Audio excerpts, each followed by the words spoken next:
Skill Shortages and Unemployment by Bill Mitchell. This article was written for the magazine Australian Prospect. In recent times, the public has been made aware by our politicians of an impending skills shortage. Whether this claim is based in fact is yet to be seen, but what is based in fact is that there are approximately 1.8 million Australians without sufficient work. Some have no work at all, while others are forced into working fewer hours than they desire at going wages. Assuming, for argument's sake, there is a skill shortage, what are we to make of this seeming paradox? Despite the denials of government, the persistent unemployment and underemployment has plagued Australia for the last 30 years, and any existence of skill shortages represent two sides of the same coin. They both reflect a lack of governance at the federal level. At the top of the growth cycle, this lack of governance manifests as skill shortages with persistently high unemployment, whereas at other times it takes the form of very high labor underutilization and rising long-term unemployment. Both manifestations are the result of erroneous federal government macroeconomic policy. Mass unemployment of the type we have endured in Australia since the mid-1970s is the result of a lack of aggregate spending. The prime responsibility for ensuring there is enough spending rests with the federal government. When private spending is insufficient to provide work for all, as it always is, the spending gap has to be filled by the federal government via budget deficits. However, discretionary monetary and fiscal policy decisions by the federal government, characterized as an obsession with budget surpluses, have systematically prevented the Australian economy from creating enough jobs in recent decades to match the preferences of the labor force, and enough hours of work to match the preferences of those who are employed. The imperative of full employment. Full employment should be a major macroeconomic goal of the Australian government because it maximizes output. A high-pressure economy also maximizes labor force participation and provides strong incentives for employers to tailor training and paid work opportunities to attract the scarce labor. When labor is in excess supply, high unemployment, the employers lose this incentive, and the dynamic skill-building process falters. In addition, high and persistent unemployment acts as a form of social exclusion and violates basic concepts of membership and citizenship. The costs of unemployment are significant and include not only income and output loss, but the deleterious effects on self-confidence, competence, social integration, and harmony, and the appreciation and use of individual freedom and responsibility. However, the failure to maintain full employment by the federal government is also directly responsible for the underinvestment in Australia's skills, which we now see as the business cycle improves as a skill shortage. The paring back of the public sector, driven by ideological zeal rather than any economic logic, has not only reduced the number of public sector jobs available on demand to the most disadvantaged workers, it also led to the decimation of the apprenticeship institution, which was one of the most effective ways to introduce our young people into the paid workforce. It was no surprise that when the first of the cutbacks occurred in the second half of the 1970s, youth unemployment, for the first time, became a problem. The failure of the public sector in Australia to lead the way in apprenticeship training since then has been directly responsible for the persistent youth unemployment. The federal government policy position on this duality, skill shortages and persistent unemployment, is confused and unacceptable. They articulate a vision of high skills and high participation, but fail to provide the necessary macroeconomic policy conditions that will ensure both. While there has clearly been a shortage of jobs, the government has persistently vilified the economically disadvantaged. Instead of recognizing that it is their own macroeconomic policy stance, budget surplus obsession, that has caused the persistent unemployment, they established pernicious compliance regimes to ensure the victims, the unemployed, were blamed. Recently, single parents and the disabled have been shoehorned into the same compliance regime. The government has been able to maintain these departures from fairness because they have constructed the victims as bludgers, cruisers, job snobs, and all manner of other vile nomenclature. In general, they attack through their welfare-to-work policies the marginalized, the weak, the sick, the mentally incapable, the homeless, and the frightened. What are the benefits of achieving and sustaining full employment? In the period spanning the immediate post-war years through to the mid-1970s, Australia, like most advanced Western nations, maintained very low levels of unemployment. This era was marked by the willingness of governments to maintain levels of aggregate demand that would create enough jobs to meet the preferences of the labor force, given labor productivity growth. Governments used a range of fiscal and monetary measures to stabilize the economy in the face of fluctuations in private sector spending. Unemployment rates throughout this period were usually below 2%. While both private and public employment growth was relatively strong, the major reason that the economy was able to sustain full employment was that it maintained a buffer of jobs that were always available and which provided easy employment access to the least skilled workers in the labor force. Some of these jobs, such as process work in factories, were available in the private sector. However, the public sector also offered many buffer jobs that sustained workers with a range of skills through hard times. In some cases, these jobs provided permanent work for the low-skilled and otherwise disadvantaged workers. Importantly, the economies that avoided the plunge into high unemployment in the 1970s maintained this buffer stock capacity. These jobs are now skewed because they are not considered to be real activities and also violate the narrow neoclassical economic efficiency benchmarks. However, we fail to show concern when the private sector creates thousands of low-skill, low-pay jobs and low-productivity jobs. More importantly, in the 1970s, as unemployment rose in most OECD countries and governments abandoned their commitment to full employment, it was societies that maintained a high degree of social cohesion that were willing to broaden their concept of costs and benefits, of resource usage to ensure everyone had access to paid employment opportunities. These countries, such as Japan, Austria, Norway, and Switzerland, were able to maintain full employment because they shared a collective will to ensure that their societies maintained policy structures that included even the most disadvantaged and least skilled citizens. Were there shortages of workers in this period?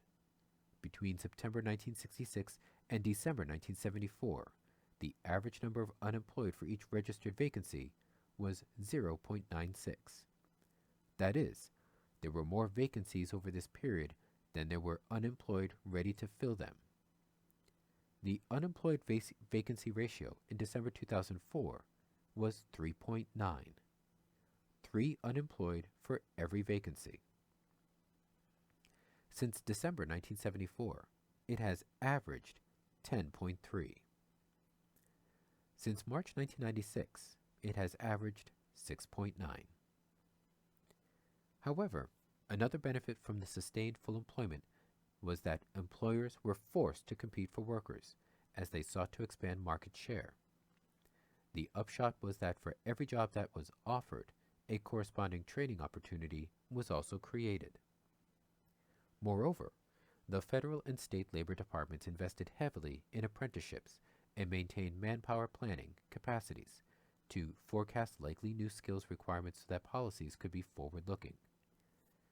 These capacities were abandoned as unemployment rose and the government absolved themselves of the responsibility to ensure there were enough jobs and training opportunities. Is there a skills shortage? Although the labor market has tightened in recent years, there is still only anecdotal evidence that a skills shortage is becoming a growth bottleneck. Some data is available from the Skilled Vacancy Index, SVI, published monthly by the Department of Employment and Workplace Relations, DEWR, which would suggest a more modest claim with respect to skill bottlenecks is supportable. In Figure 1, we show the SVI since January 1990. The thick near horizontal line is the average value of the SVI over the last 5 years. This chart provides no aggregate level indication that there is a sharp rise in the demand for skills in the last several years. More detailed examination of the SVI is available because DEWR break it down into states, territories, and also by professions, associated professions, and trades. The picture gets a bit more interesting at this level. The conclusion to be drawn is that there is some modest tension developing in some trades, particularly in electrical and electronic trades and the food trades. There is only the slightest rise in skilled vacancies for professionals, with accountants and auditors the exception, and associate professional vacancies have fallen in the last 12 months. In terms of the regional distribution, data is only available from this source at the level of states, territories. Table 2 shows that skilled vacancies have been declining in all states, territories, bar Western Australia, Tasmania, and the Northern Territory. The figures for Australia as a whole show the most modest rise. Wasteful supply-side initiatives. The skills shortage issue also seriously challenges federal government policy in another way.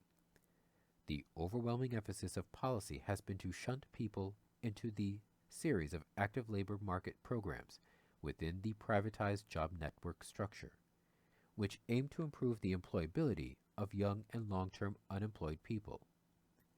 There is substantial evidence now available to show that this strategy has been largely ineffective. The poor employment outcomes for participants in programs like Work for the Dole and Intensive Assistance point to the futility of preparing the unemployed for jobs that are not there. What has not been answered by the government is the following.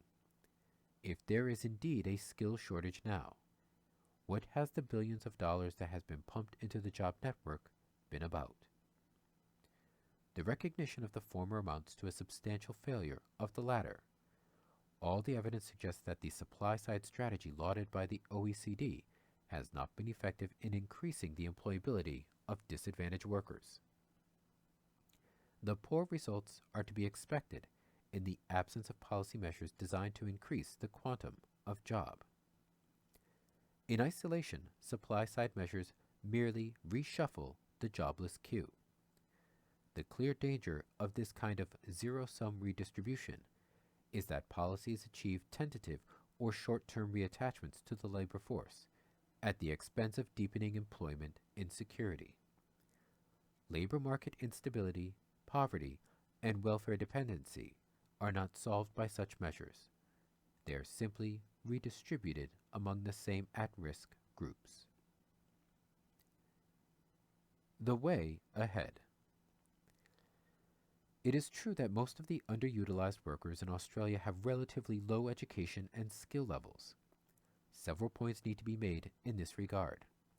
First, maintaining a buffer stock of public sector jobs provides work for all irrespective of their skill levels and also allows paid work opportunities to be structured into training and career development paths.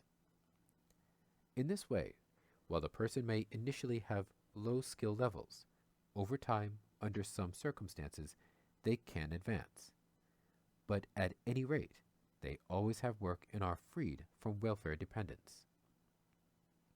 Therefore, an essential component of restoring full employment is to introduce a job guarantee, along the lines advocated by the Center of Full Employment and Equity. This requires the federal government to maintain an unconditional offer of work to anyone who cannot find employment elsewhere at the safety net living wage. This underpins the fully employed economy and maintains the dynamic pressures noted above. It also allows two chronic problems to be solved. On the one hand, Australia is wasting our experienced, skilled, aged workers who have been driven out of the labor market by the lack of employment possibilities. Many lost their jobs in the last major recession and have been idle since. Some outside of the labor market on disability support pensions.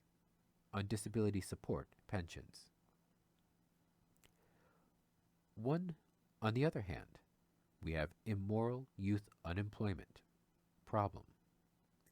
This group desperately need paid work pathways and supervision. The two cohorts could be embraced by public job creation programs to mutual benefit. Second, the federal and state governments must renew its commitment to adequately fund our public schools and universities. The recent press covering the parlous plight of our public universities and the uncertain future of export education highlights the need for a solid public spending response. A renewed commitment to trades education is also required. The public cutbacks in this area are indefensible, and we have seriously underprovided in this area over the last 30 years. Public policy must also set in place safety net structures for the youth who leave school early as a matter of top priority. Every person under 20 years of age should be in education, training, or a paid job. The government has claimed success for its new apprenticeship scheme, but the evidence in recent months has indicated that few real trade skills are being developed within this policy framework. A strong public commitment to providing employment and integrated apprenticeship opportunities with a revitalized TAFE sector is necessary.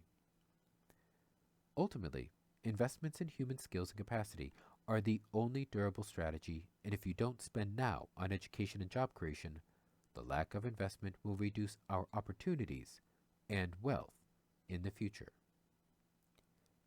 Third, by maintaining full employment, the private employers are forced by competition to take a major responsibility for training and skill development of our workforce.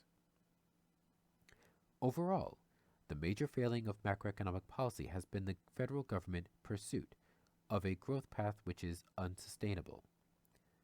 By running surpluses, the only way that growth in spending could underpin economic growth was that by increasing private deficits. The private sector, particularly the household sector, is now negatively saving overall, and the debt burden has hit record levels. Ultimately, a correction will come as the private sector tries to restore their balance sheets by saving. At that point, the folly of running public surpluses and the fiscal drag they introduce will become apparent to all in the form of sharp rises in unemployment.